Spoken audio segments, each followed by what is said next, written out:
Welcome back to the Crochet Crowd. As well as my friends over at yarnspirations.com. I'm your host Mikey. Today we have actually two patterns, but it's going to be the one that is suggested in the video title and the thumbnail. They're both related to each other. One is a table runner and the other one is a shawl. So what we have here is that you could make this into a wrap as well, like a rectangular wrap if you want to, but if you really love the stitch work you can also make it into a triangle. The stitch multiples for both of these are exactly the same as 12 plus 5, and there's also stitch diagrams that are available to you on the second page. So when we go to reveal that, you will find the stitch multiples are there. The diagram is there. So the stitch multiple for this one is not written on this pattern, but it is 12 plus 5. So if you want it bigger than what is suggested in this particular pattern for the shawl, it's 51 inches wide, but if you stitch in multiples of 12 plus 5 you can make it much wider, but you will change your yarn quantities. In the rectangular format, the table, this is what it looks like here, and you can see that it's a repeat. So for the shawl itself, it's actually doing a repeat of 2 rows of 4 and 5, and it will constantly decrease all the way back to the point. And then this one here, there's a repeating of 2 through 5, and you will see that working out. So let me show you the examples that I have, and I'm going to be focusing on the particular one that is suggested in the video as I mentioned.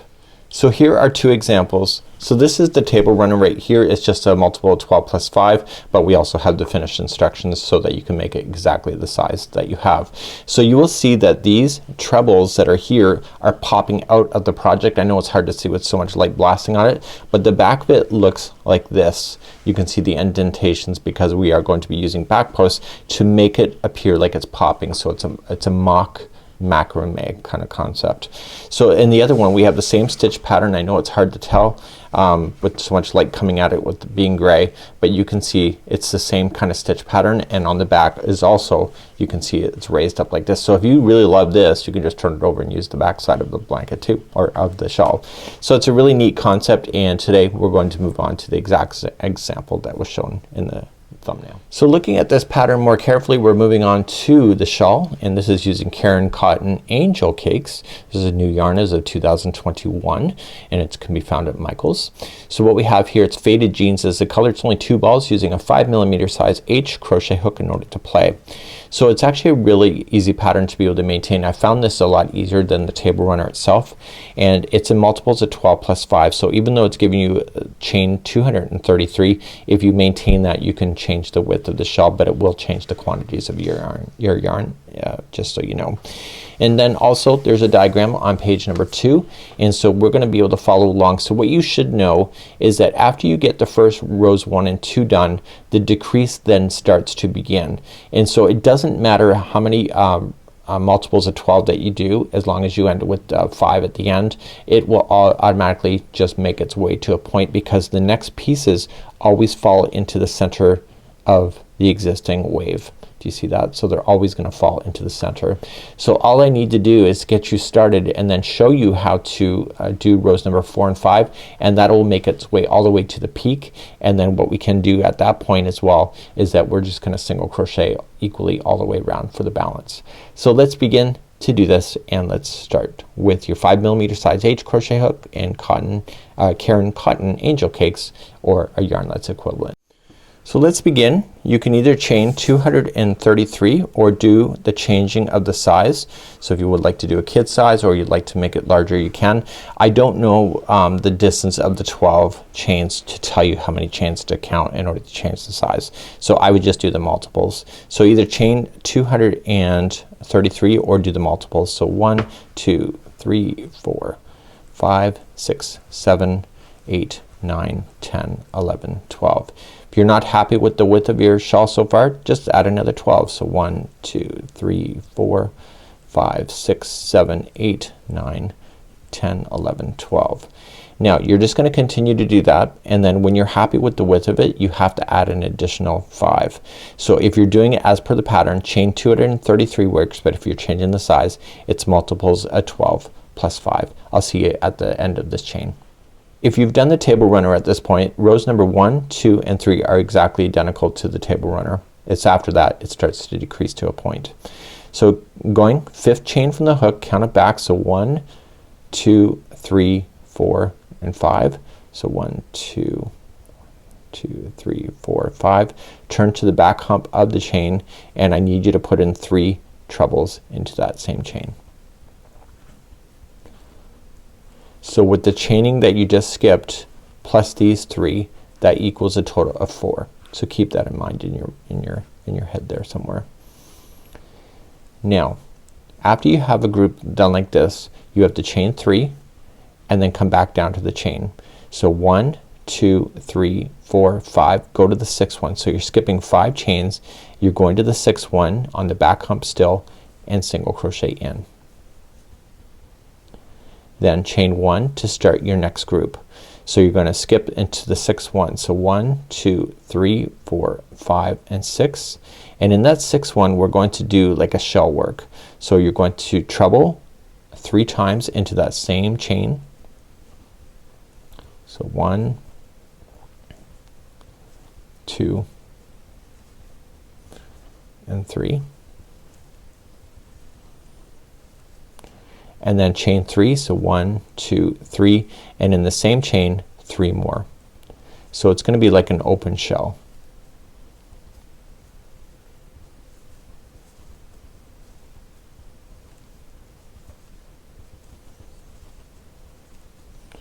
So after you have a shell like this done, you chain 1 before you started it and you chain 1 after it.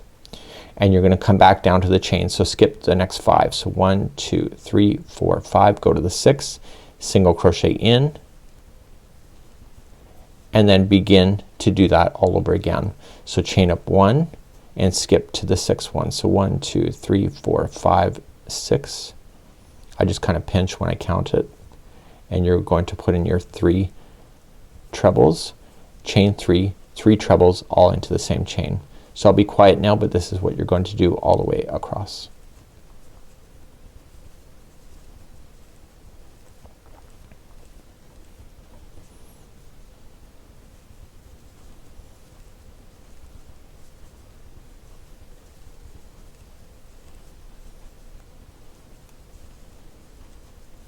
So don't forget to chain 1 after you have that group done and continue to skip 5. 1, 2, 3, 4, 5. And you're gonna continue to repeat that over and over so you end up with the shell work. But eventually you'll come to the very end. So chain 1 before you start and you're gonna skip the next 5. So 1, 2, 3, 4, 5, and it's the last stitch. If you're confident you can just go right into the last stitch and you were going to apply 4 trebles into the very end.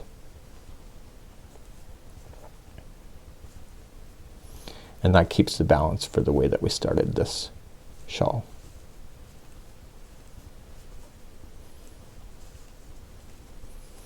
So when you pull it out, you'll have all your waves in the middle and then you'll have 2 partials on the bottom. Let's move on to row number 2. To do row number 2, pick it up and turn, and you're going to start. So this is like the table runner itself. So chain up 1, put in a single crochet into the beginning one on the top of the beginning treble, and now you're going to chain 5. So 1, 2, 3, 4, 5. We're going to do what we call is a back post treble 6 together. So the next 3 here and the first 3 here are going to become together as one stitch. So I'm using a Patons Lincoln Fog, by the way, just so you know. So that's why you see all the little fibers and stuff. It's actually real fiber in there. So what we have is that we're going to wrap the hook twice and come in to the back post of the first one. So from the back, pop it and then go to the back. And you're going to pull through 1 and 2 and hold it. And then do that again. So wrap the hook, come into the next one in the succession and pull through 2 and 2 and hold. So don't finish it, and then do the next one. So wrap twice, come from the back, pop it. So you're technically on this row looking at the wrong side of the project, so the underside of the shawl. So you got your 3 there. You're then going to progress to these 3. So wrapping twice, start with your first one coming from the back post.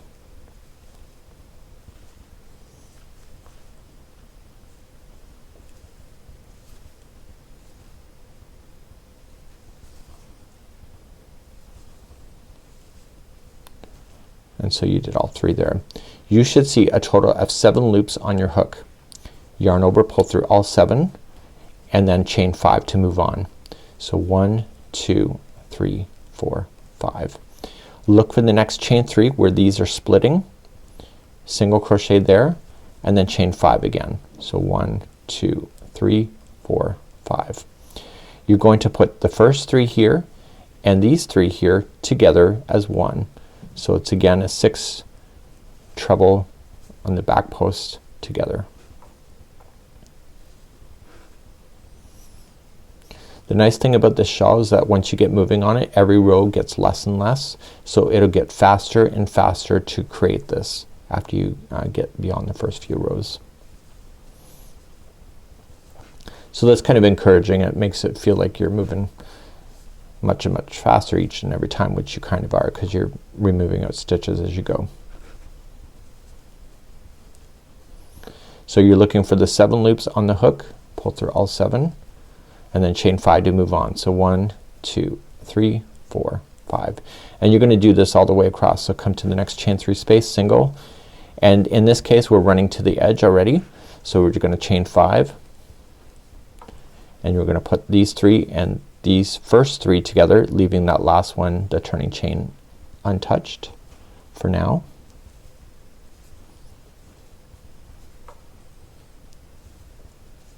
So Patons Lincoln Fog that I'm using here is more of a higher end yarn. It's using wool.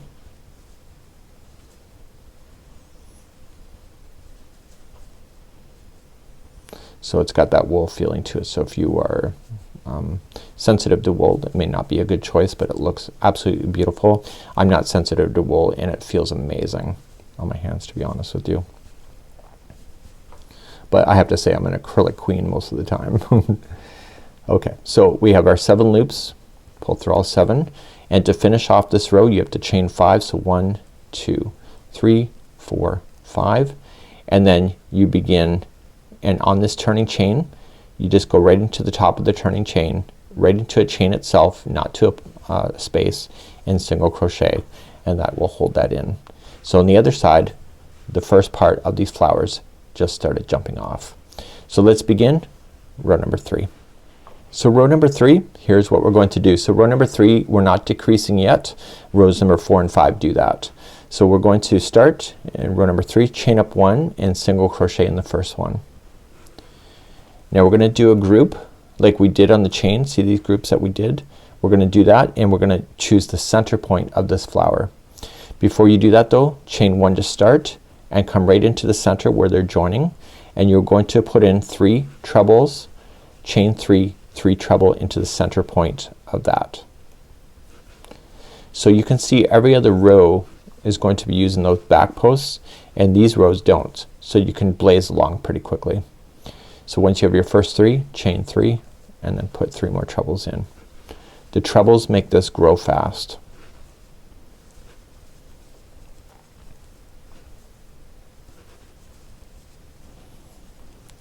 Okay, chain 1 after you have that group done, like we started with the chain 1 before we started this group, and see this single crochet that is resting there? That's where you're gonna single crochet to maintain, and you're gonna do that again across. So chain 1, look for the center point right here, and you'll put in 3 treble, chain 3, 3 treble.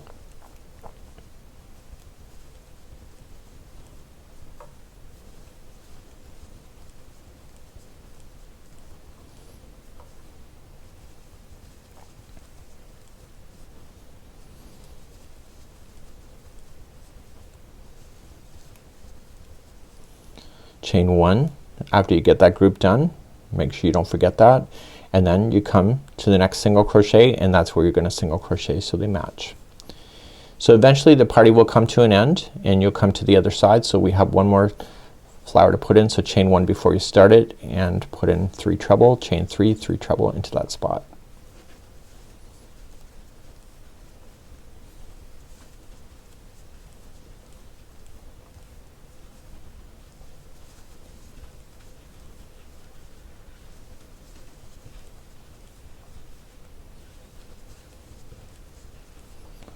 chain one after you have that group done, and what you're looking for in the very last piece is the single crochet where you'll have that go in, and this will be pinned down.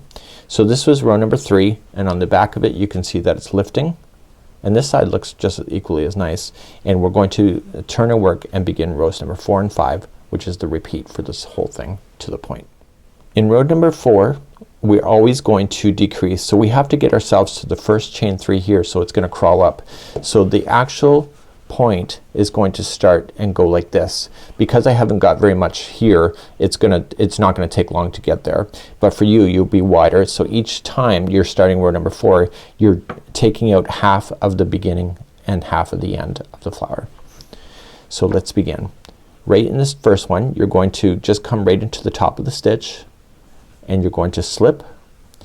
You're gonna slip into the space, and you're gonna slip into the 3 that are there, the 3 trebles, and you're going to slip finally into the chain 3 space, and this is where your story begins then on officially row number 4.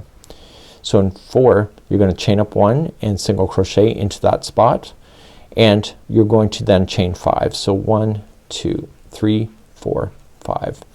So if you've done the table runner, what is not in this one here that was in the table runner is portions of the back post trebles. They're always in fulls. So this first 3 and the next 3 here are going to become together as one. So wrapping from the back post and put the first 3 together so far, but don't finish it, and then jump on over to the next 3 here and put those together as well. So back post trebles,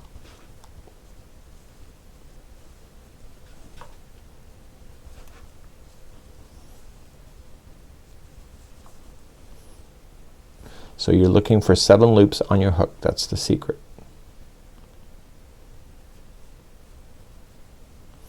Pull through all 7 and then chain 5 to move on. So 1 2 3 4 5, and then you continue this chain 3 space, put in a single crochet to hold that in position, and then chain 5s 1 2 3 4 5. Now I'm coming all the way to the end of the side already, so I'm going to put these 3 together and then these 3 together, so there'll all be 6 together. So these 3 and these 3. So let's do that.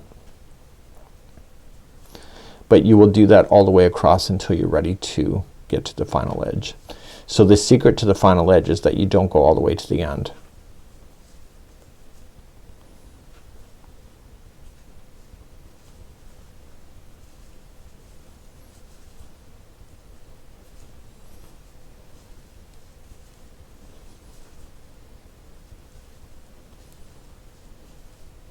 So you're looking for your 7, pull through everything, and so I'm at the very end coming up there, so I chain 5s 1 2 3 4 5, and I single crochet in the next chain 3, but you can see there's nothing else left. Okay, there's only a partial, so that means you're done. So you can see that we came up on the one side and we're in the beginning of this point here, so we want to end at this point here, and you're going to turn your work and begin row number 5. So row number 5, right where you are, chain 1 and single crochet into the first one. So we are going to do these full flowers, so just chain 1 before you start that, and then coming into the center point. So 3 trebles, chain 3 3 trebles all into that center point. And because on the last row we ended early, there's gonna be less of these to do.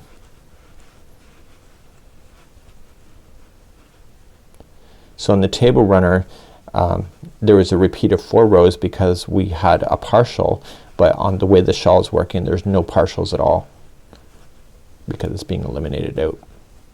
So after you have that group, chain 1, single crochet into the next single, and then chain 1 and start the next one. So look for the center point, and you'll do that all the way across. So 3 trebles, chain 3 3 treble.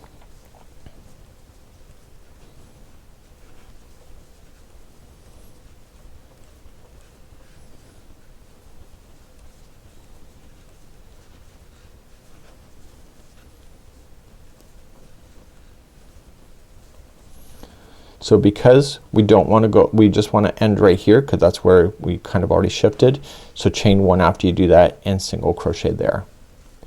And therefore you can see that it's just starting to work up like this. So you're gonna turn your work and you're gonna begin rows number 4 and 5 all over again. In my case I only have one left. So if I was to show you it again, just when you start the next row, this is like repeating row number 4, you're just gonna slip all the way to the chain 3 space that's available to you. So you're gonna go all the way up the one side here and into the chain 3 space. So you'll have more to work with than what you see here because I've just got a small sample, but this is where you would begin the journey again. So this is row number 4, so you're just gonna chain up 1, single crochet, and then chain 5. So 2, 3, 4, 5, and then you're going to put the 6 together.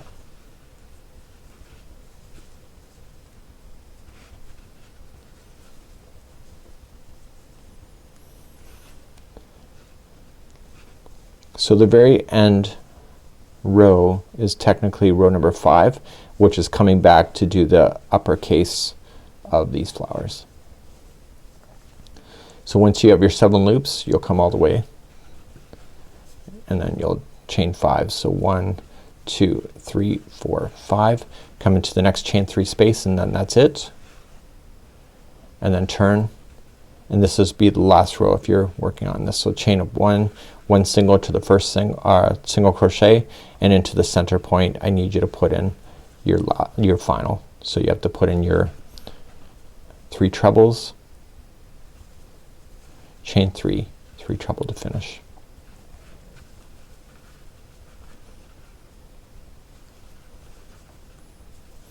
So it does say to fasten off at the end of this, so just keep that in mind as well.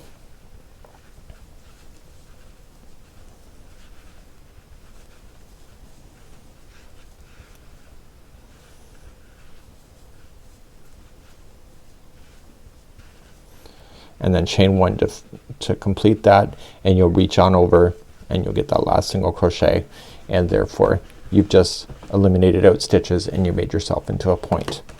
So this would be how you would do this particular concept, but we're not quite done. We still have a little bit of a border to do and fringe. So let's do the border. So starting fresh, you'll have the right side facing up. So if you see all of this lifting here, that's the back side, and you'll just start off in the corners.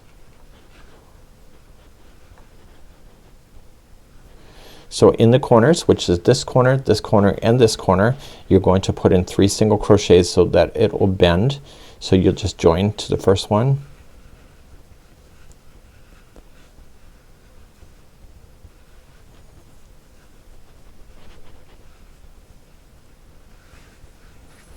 and I would put in the 3 single crochets there.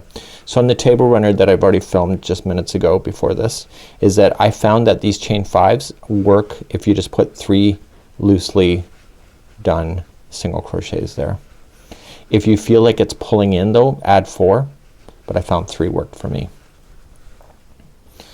Okay, and then it's coming in here, and so I'm just gonna put 3 single crochets. It says to equally space, but 3 is what I figured out, but you might be having a different story. So make sure you customize to yourself, and then I put 1 in these spots that are holding to kind of hold it into position. So I'm gonna do this all the way across until I'm ready to turn, which I'll be there in just a moment, so I'll be quiet for a moment.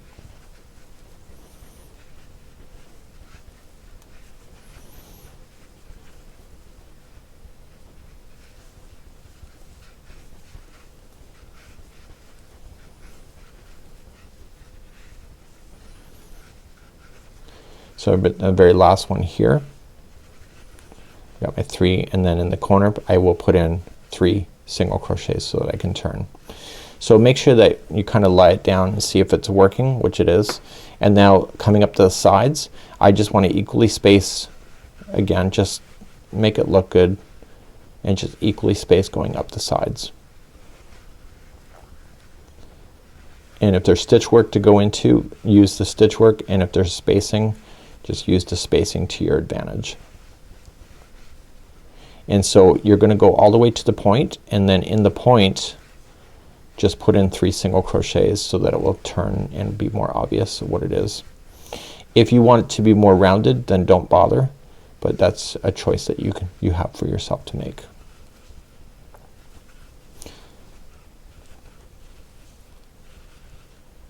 So in the point there, I'm gonna put 3 singles, so 1, 2, 3, and then come down the other side.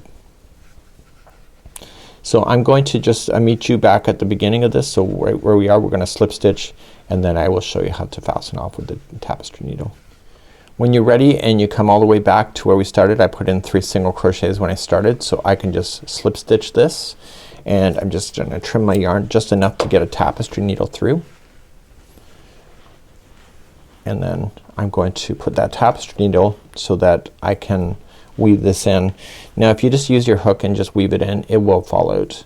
No question about that, unless you're gifted, which I'm not that gifted. So I have to use a tapestry needle, turn it to the back side, and just drag it up underneath the border across.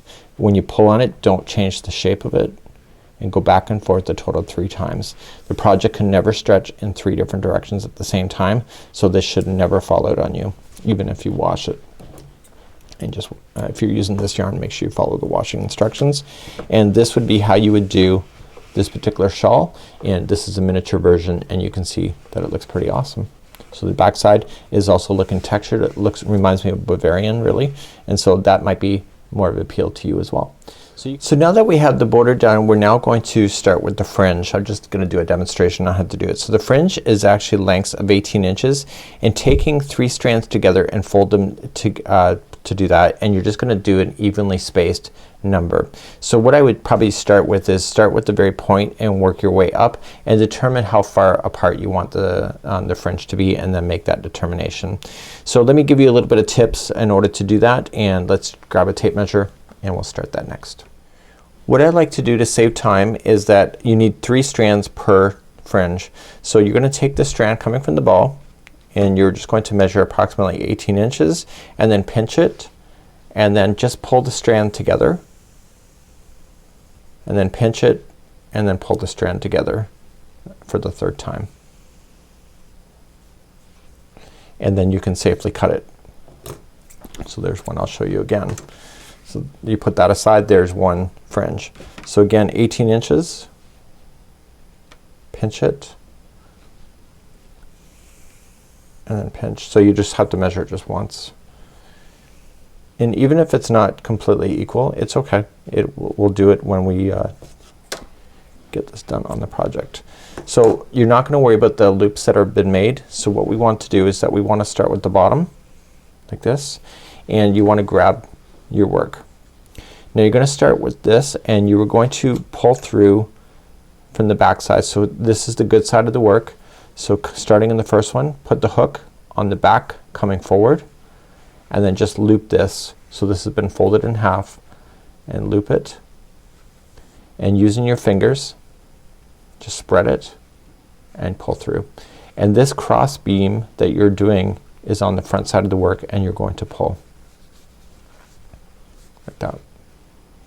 So then I would think about moving up, maybe skip a stitch. You can try it. Fold it in half. Again, coming from the back side. Just enough so that you can get your fingers through it, and then fold through. And there is your next one. And you can determine that. So when you're ready for it, you want to go all the way up the edge just like that. So you may want to spread it out or continue in the same manner. And then what you can do is that you're gonna just lay it down. Maybe you want to dampen it a little bit, and you want to just cut along, and you want to follow the length going up. You may want to hang this, so you can hang it over a counter, and you can just trim it like this. So all those little loops that you did at the end are gone, and so you'll just trace it up and match the edging just like that as it's being down. So that would be how you would do that kind of concept. This is fringe, and it's actually relatively easy, and it's a great way to finish off your project. And of course, if you are planning on washing this, fringe is not a good thing to wash, so you may want to determine your motivation for your particular shawl if you're gonna add the fringe or not. Have a good one. We hope to see you again real soon right here. Bye bye.